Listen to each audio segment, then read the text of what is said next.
तो ये साल है 2005। चाइना के एक शहर में दो कार्स आपस में टकरा जाती हैं। इनका ज्यादा बुरा एक्सीडेंट तो नहीं हुआ, लेकिन फिर भी आगे की कार वाला आदमी अपनी गाड़ी से उतरकर अपनी गाड़ी पे पड़े दंड की फोटोज लेने लग जाता है, क्योंकि उसे अपनी कार की इंश्योरेंस जो करवानी थी। अब पीछे से जिस आदमी ने उसे हिट किया था वो भी अपनी कार से निकल आया। वो उसे अजीबोगरीब सवाल कर रहा था, लेकिन पहले वाला आदमी उसकी बातों पे बिल्कुल गौर नहीं करता। और तब एकदम से पीछे वाला आदमी एक चाकू निकालते हुए बुरी तरह उसके ऊपर फायर करते हुए उसे मार डालता है। बेचारे को तो सोचने का टाइम भी नहीं मिला कि उसके साथ हुआ क्या। उससे पहले ही वो मर गया। इस किलर ने उसे उसकी गाड़ी में बिठाया और खुद अपनी कार लेकर यहाँ से भाग गया। अगली सुबह इसी मर्डर सीन पे ताइसुक आया। वो एक इन्वेस्टिगेटर था। उसने यहाँ का सारा जायजा लिया और फिर गाड़ी में पड़े हुए दंड की तस्वीर लेकर यहाँ से चला गया। उसका मानना था ये उसके लिए एक अच्छा सुराग हो सकता था। इसके बाद हम मिलते हैं डोंग सू नामी एक गैंगस्टर से। कोरिया का बहुत बड़ा गैंगस्टर है और इसका सबसे बड़ा गैम्बलिंग बिजनेस है कोरिया के अंदर। इस टाइम वो अपने दुश्मन गैंग के लीडर से मिलने के लिए आया था, जो बिला वजह उसके बिजनेस में टांग लड़ा रहा था।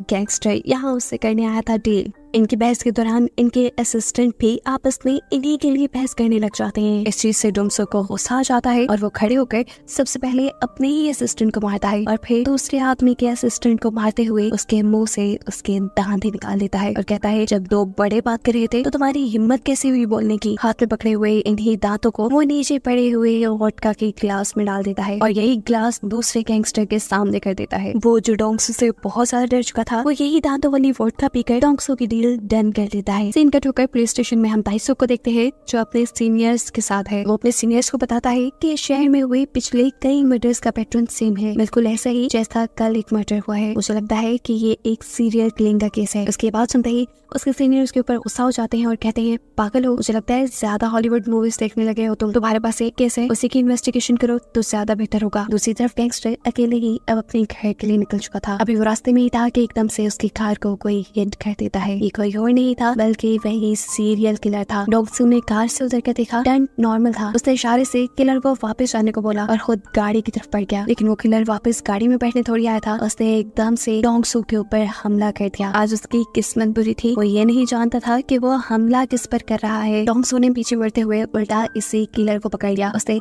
इस किलर को बहुत पंच मारे, जबकि किलर ने अपने डिफेंस में यहाँ चाकू चलाना नहीं छोड़ा। इसके रिजल्ट में डोंगसू ने उसी के हाथ से उसी का चाकू खींचकर उसी के ऊपर हमला कर दिया। अब ये बात किलर जान चुका था कि डोंगसू को मारना उसके लिए मुश्किल है। वो खुद भी जख्मी था, इसीलिए अपनी कार में बैठते हुए डोंगसू से पीछा छुड़ाने के लिए उसे अपनी कार से हिट करते हुए वो वहाँ से भाग जाता है। डोंगसू को हॉस्पिटल एडमिट कर दिया जाता है, जबकि हम देखते हैं कि वो किलर कहीं दूर फेराने में जाकर अपने जख्मों से खून रोकने के लिए अपने जख्मों के ऊपर स्टेपलर लगा रहा था। दूसरी तरफ डोंगसू के असिस्टेंट ने दूसरे गैंगस्टर के गैंग के ऊपर हमला करवा दिया, ये सोचते हुए कि जरूर डोंगसू के ऊपर हमला उसी ने किया होगा। लेकिन डोंगसू अगले दिन होश में आके अपने असिस्टेंट को बताता है कि हमला करने वाला दूसरे गैंग का बंदा नहीं था, मेरी सारी मेहनत बेकार की। हमला जिसने किया था वो तो अभी इस वक्त पुलिस से बचने के लिए अपनी कार वही छोड़ के अपना हुलिया बदलने के लिए आगे निकलता है और हुलिया बदलने के लिए वो एक दूसरे आदमी को मारकर उसके कपड़े पहन लेता है। यहाँ डोंगसू भी किलर का पता चलवाने के लिए किलर की कार की डिटेल्स अपने असिस्टेंट को देता है। उसे हर हाल में किलर अपने पास चाहिए था, क्योंकि उसके इस हमले ने डोंगसू की रेपुटेशन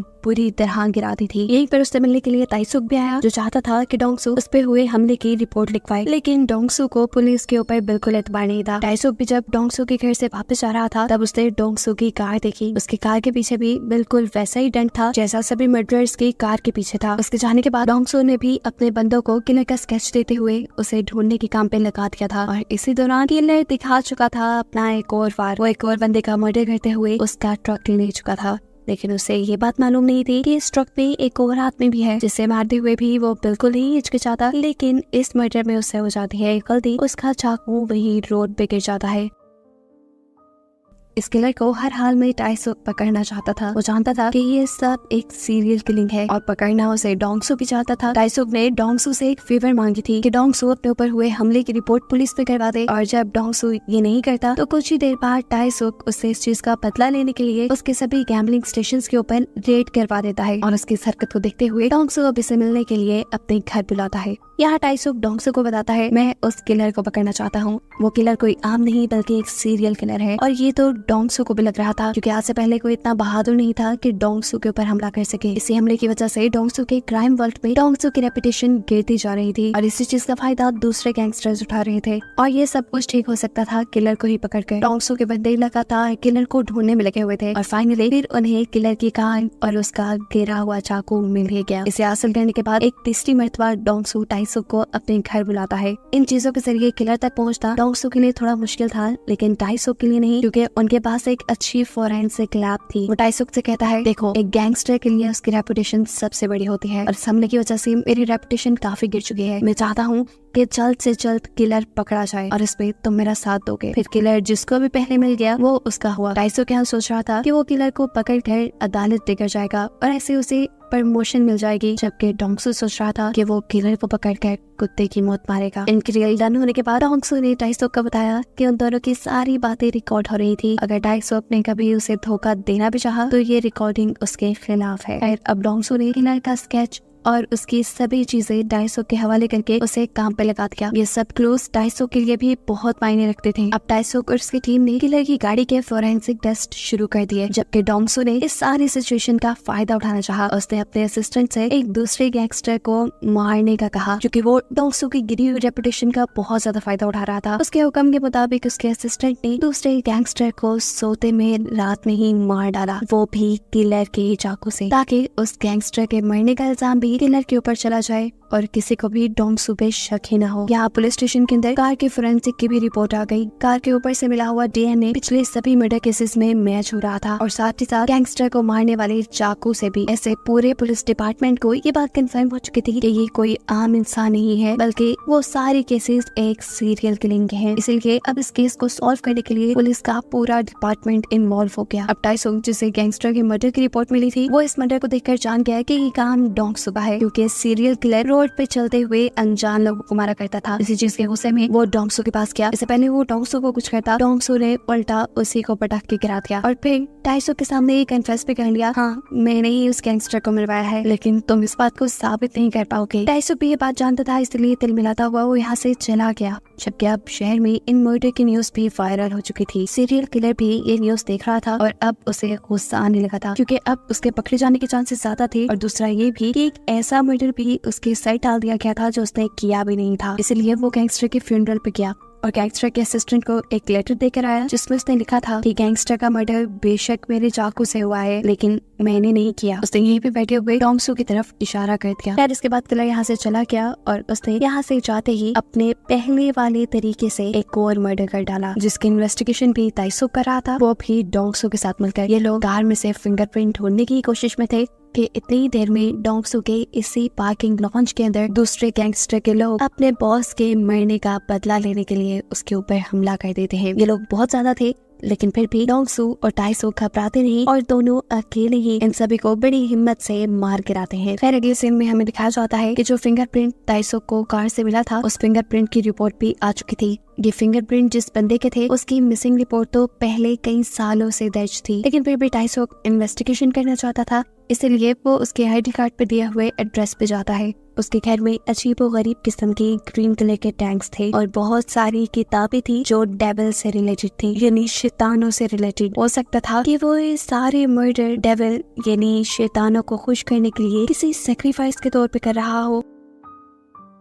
उसे यहाँ पर एक पिक्चर में मिली जो हूबहू डोंगसू के बनाए हुए किलर के स्केच से मैच कर रही थी। ये बहुत बड़ा क्लू था। टाइसुक फौरन अपने ऑफिस जाता है और इस आदमी के बारे में बाकी सभी इंफॉर्मेशन निकालने को कहता है। जिसके बाद टाइसुक ने डोंगसू को कॉल मिलाई, जो कि इस टाइम एक मीटिंग में था। मीटिंग में एक बंदा जब उसकी बेइज्जती करता है तो डोंगसू उसे इतने थप्पड़ मारता है कि वो आदमी वहीं मर जाता है। जिसके बाद उसने टाइसुक की कॉल रिसीव की तो टाइसुक ने उसे बताया कि तुम्हें मैंने एक आदमी का वॉइस नोट सेंड किया है, वो सुनो और बताओ क्या ये वही किलर ही था। उसकी आवाज सुनकर डोंगसू ने ये 100% कंफर्म कर दिया कि वो किलर ही था। उसके बारे में मजीद इन्फॉर्मेशन निकाली गई और इन्हें मालूम हुआ कि किलर का नाम कांग योंग है। बहुत सारी इन्फॉर्मेशन इकट्ठी करने के बाद इन्हें मालूम हुआ कि सीरियल किलर के जो फादर थे वो एक साइको इंसान थे, वो उसे बहुत मारा करते थे और ऐसे ही साइकोलॉजिकल रीजन एक्शंस की वजह से ये किलर बाकी सब लोगों का मर्डर कर रहा था। अब टाइसोक को जो किलर की फोटो उसके घर से मिली थी उससे वो डोंगसो को दी और डोंगसो ने ये पिक्चर अपने पूरे गैंग को दे दी और सबके सब अब किलर को ढूंढने लग गए। सबने मिलकर इस शहर का एक एक हिस्सा छान मारा लेकिन उन्हें कोई सुराग नहीं मिला। डोंगसो को अब इस चीज से गुस्सा आ चुका था, उसे बहुत जल्दी थी किलर को पकड़ने की,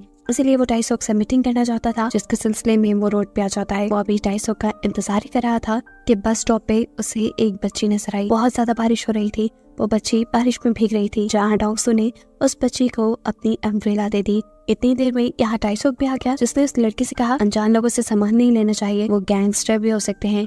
जिसके जवाब में बच्चे ने कहा मुझे तो आप ही गैंगस्टर लगते हैं। और ये सुनकर डोंगसो हंसने लग गया। यहाँ बस भी आ गई और बच्ची बस में बैठ गई। उसने बैठते हुए भी डोंगसो का शुक्रिया अदा किया। और यहाँ एक चीज जो हमने नोटिस की कि इसी बस में वो सीरियल किलर भी बैठा हुआ था। रात में डोंगसो के सभी गैंगस्टर और पुलिस के सभी डिटेक्टिव्स मिलकर खाना खा रहे थे और इसी चीज पे डिस्कशन कर रहे थे कि कैसे किलर को ढूंढा जाए। तभी टीवी पे इन्हें एक न्यूज दिखाई देती है कि उसी सीरियल किलर ने एक और मर्डर कर दिया था। इसी मर्डर साइट पे डोंगसो को अपनी अम्ब्रेला दिखती है और वो पहचान जाता है कि किलर ने उसी बच्ची का मर्डर किया था जिससे वो सुबह में मिला था। ये देखकर उसे बहुत दुख हुआ। इस रिपोर्ट से सभी डिटेक्टिव ये जान गए कि अगर कुछ ही देर पहले किलर ने मर्डर किया है तो जरूर वो यहीं गई होगा। इसीलिए डोंगसो के सारे आदमी और पुलिस के सारे डिटेक्टिव्स उसे ढूंढने के लिए निकल गए। शहर का हर कोना इन्होंने छान मारा, रेस्टोरेंट, मोटल, शॉपिंग मॉल, हर जगह उसे ढूंढा। आखिरकार इन्हें एक ऐसा मोटल मिल ही गया जिसके ऑनर ने उन्हें ये कंफर्म कर दिया कि किलर यही रुका है। लेकिन फिलहाल वो होटल पे नहीं था,